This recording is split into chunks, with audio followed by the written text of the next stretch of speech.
Hello, welcome to my channel. I'm already joking. Y'all already know that's not my real voice. So hello, welcome to my channel. Down and Dirty with your girl, Dee Dee. Hey, how are we doing? Okay, I hope we're doing good. If we're not, keep pushing because every day is a new day. All right. So today it's a special edition of Flip a Page Friday. Okay, because it is our Juneteenth special, which means I'm dropping it on Juneteenth and not on Friday. Okay, so today we're going to talk about the trailblazers and pioneers and the first to do it in the literature field. Okay, because without them, where would any of the Black authors be? Okay, or playwrights as well. So let's get into it. So the very first female Black publisher in North America was Mary Ann Shaud Cary. She was also the first African American woman publisher in Canada as well, or just the first female publisher, period, in Canada. Okay, she's paving the way for women and women of color all over. And when you do research into stuff like this, it really just opens your eyes into seeing like names that you hadn't heard of before. You know, I had heard of like most of the names on the list, but she wasn't one that I had heard of. And so I think it's just really cool to be able to do this kind of research and see my ancestral history, you know, because I did do my ancestry DNA. Turns out I'm basically West African. You know, that's where my ancestors came from. We were Nigerians, you know, and we came to the United States in 1750. It blows my mind how much they can get off of a little bit of spit. Crazy, right? But it's a beautiful thing to see, you know, the things that they fought for come to fruition in present day time. So shout out to Marianne, girl. You did your big one and we appreciate you. Okay. So the first male publisher, Black male publisher. Let me just explain because I'm talking about Black people. All Juneteenth. Okay. We're talking about Black people. We're celebrating Black people on Juneteenth. So if I just say the first, know that it's implied that they're Black. Okay. Know that it's implied. So, and the first Black male publisher was John Harold Johnson. Shout out to him. Now, I don't think that I've heard of his name either. I would say the first few, I was like, I have no idea. But I took an African American Studies class in college, well, more than one. But the latest one that I took, we like did a deep dive. It was a deep dive. That book was really good, and I feel like that book should be the gold standard. You know, because the details in that book were insane. That's why I was able to learn about half of these people in general and a lot of different, you know, things that I didn't know about our ancestry and our history, not just as, you know, Americans, but Black Americans and African Americans and slavery, and then the ins and the outs and how it started, how far back it went, the depths that, you know, our oppressors went through in order to keep us oppressed, keep us in those positions. It was a lot, you know, but that book was great and I learned a lot from it, including half of these authors that are on this list today. So we are going to enjoy my little history lesson with you guys today on Juneteenth. Okay. And if you don't know what Juneteenth is, I will be inserting screenshots. Okay. So, moving on. The first Black male published author, excuse me, sorry about that. We're going to reboot my system. I am so exhausted, you guys have no idea. I now understand why people don't put videos out every single day, or do a bunch of videos in 1 week, because I think I'm losing my mind. I think that I've lost it. I think that I have combusted.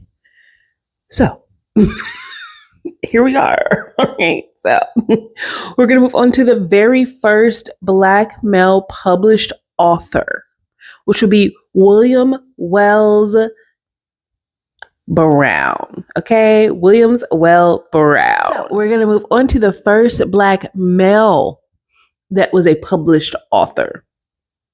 So those first two were publishers. So they put out the books, they were also authors in their own rights, but they created the spaces for other Black writers to be able to write and publish their works, because, and what people, don't realize is that, or what I think sometimes they forget is that African Americans and like slaves, and even up, right after slavery was abolished and like Juneteenth actually happened, and, after all of this, we still weren't given the same options for education to be able to learn, to be able to read and write and do anything that our white counterparts were doing at that point in time. And so these group of people knocked down doors left and right. And one of the women we're going to talk about later on, she at one point definitely had to do, like, she put out works under a pseudonym.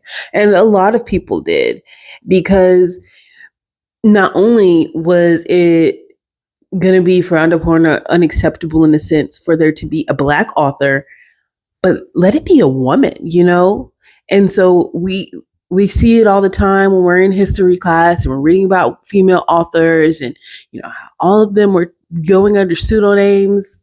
They did the same thing, and they had to, because, they wouldn't get those publishing options, and they wouldn't be up for the awards, and they wouldn't even be taken seriously in the field of literature.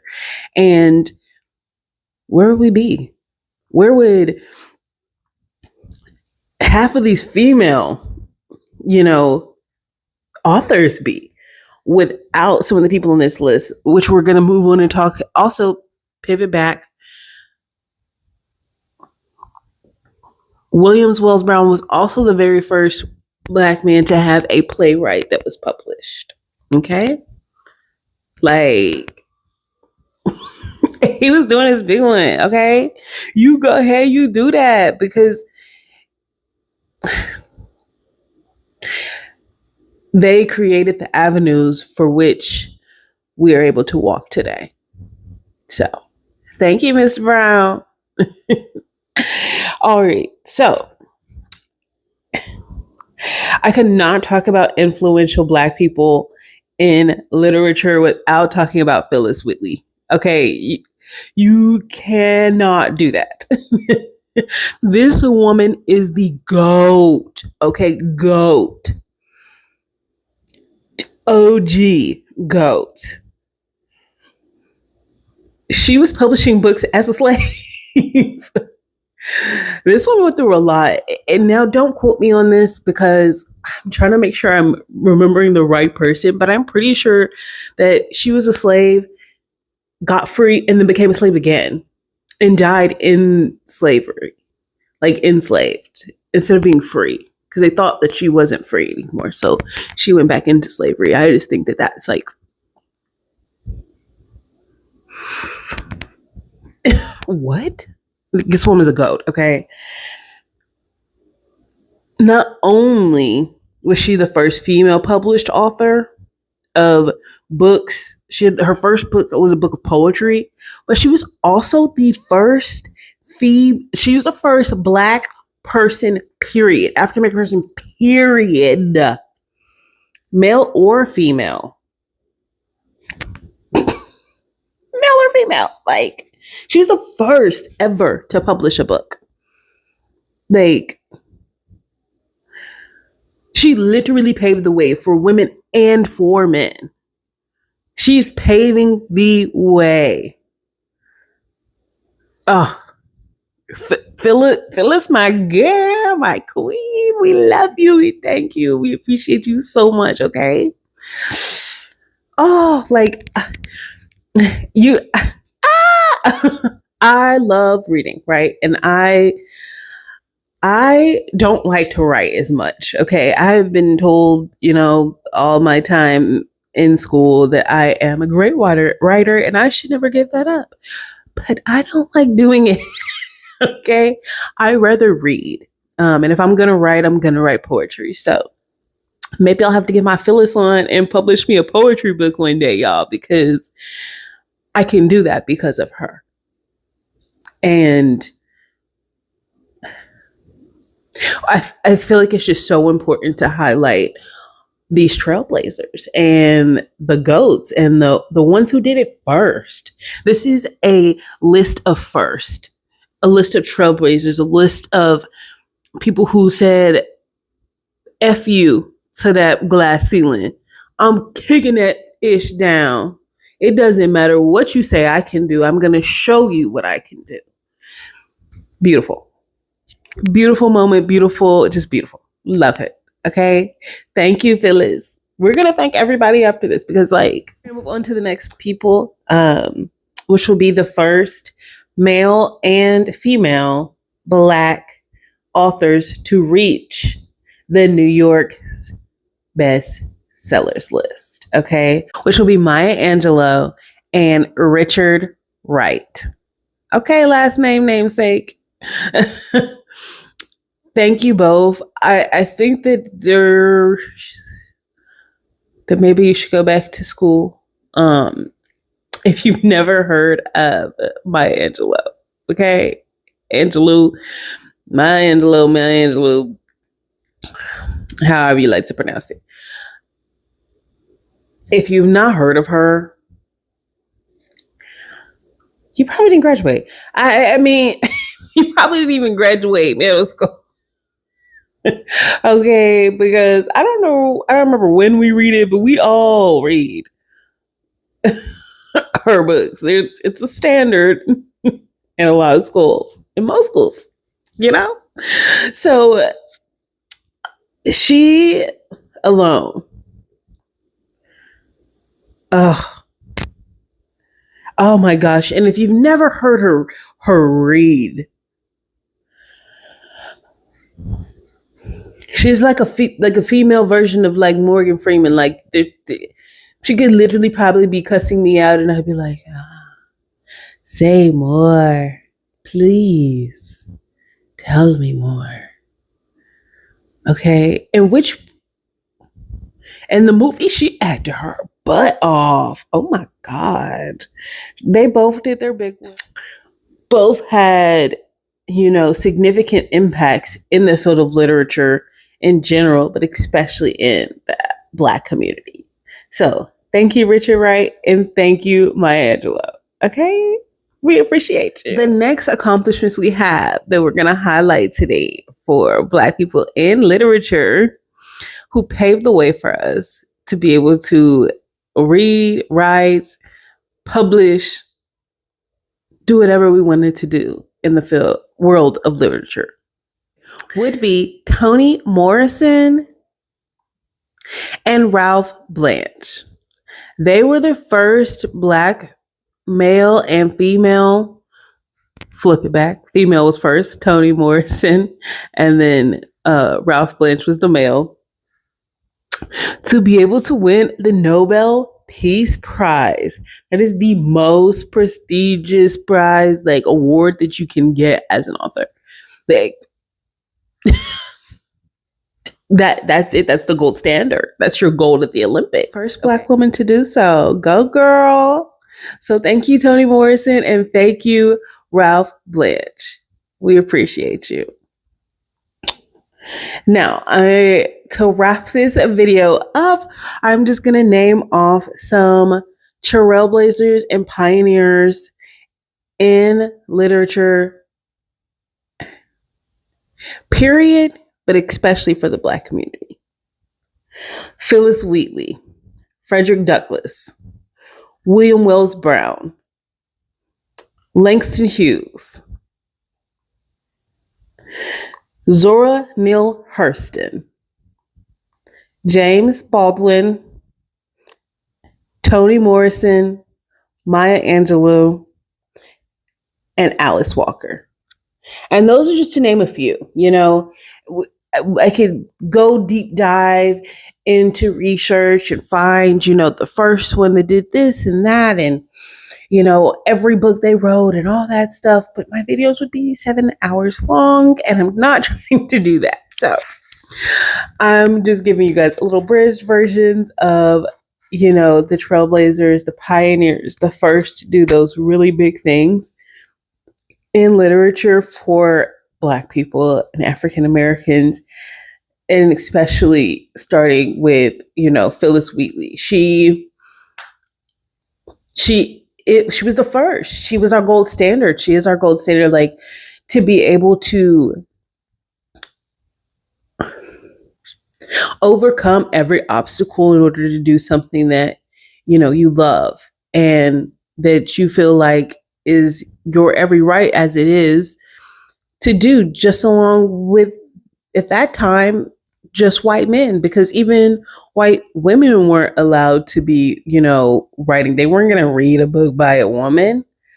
What? It's unrealistic, you know, for that era.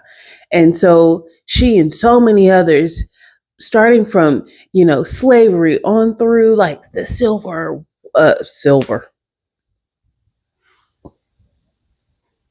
I'm going to read Civil War, you know, the civil rights movement, everything afterward, to be able, everybody that fought from then to that are still fighting for now. You know, now I see way more female authors than I see males. Okay. And I'm starting to see an uptake in, you know, Black authors again. And I'm starting to see an intake in people reading in general again. And so I think it's just beautiful to see the evolution and to know that literature is not dying. You know, I think it's easy for us to be on our phones, scrolling, watching this television show and doing this, but forgetting that, like, books are the reason we're able to watch these shows and these movies and these plays and stuff, because half of them are based on books.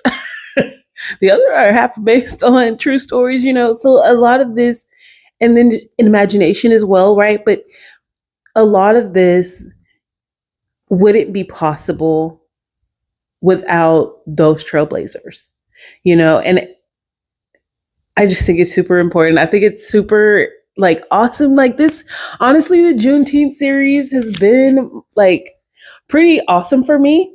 But I'm that person who would literally be like, take me to a museum or 7 in one day, and I would be the happiest person on earth. Okay. Anytime I go into a museum, I'm lit up inside. Okay. The serotonin is flowing. It may not flow any other days, but it's flowing. You know, I love to learn, you know, the history of my ancestors, the people that came before me, the people that, you know, were walked so I could run, and so I could go read a freaking 1,000+ books, because I can read. It's a standard. I can read.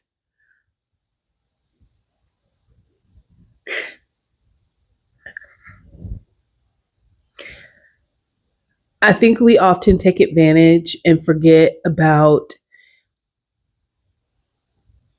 all the battles the hard fought battles, the hard fought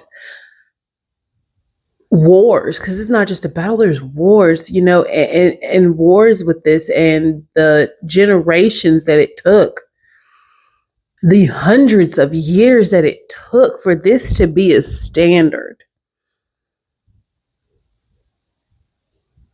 We're going to get there. Okay.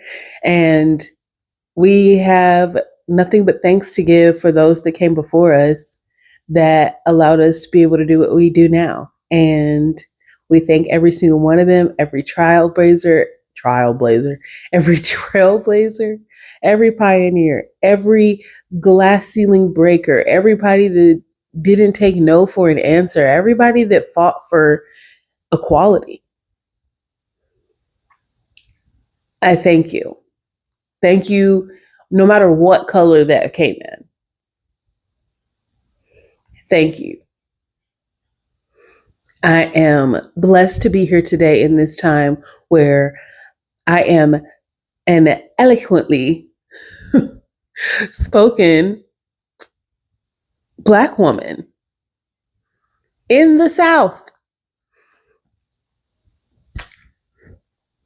I mean, I think that's enough said, on this.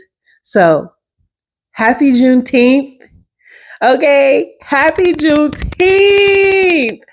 Go out, celebrate.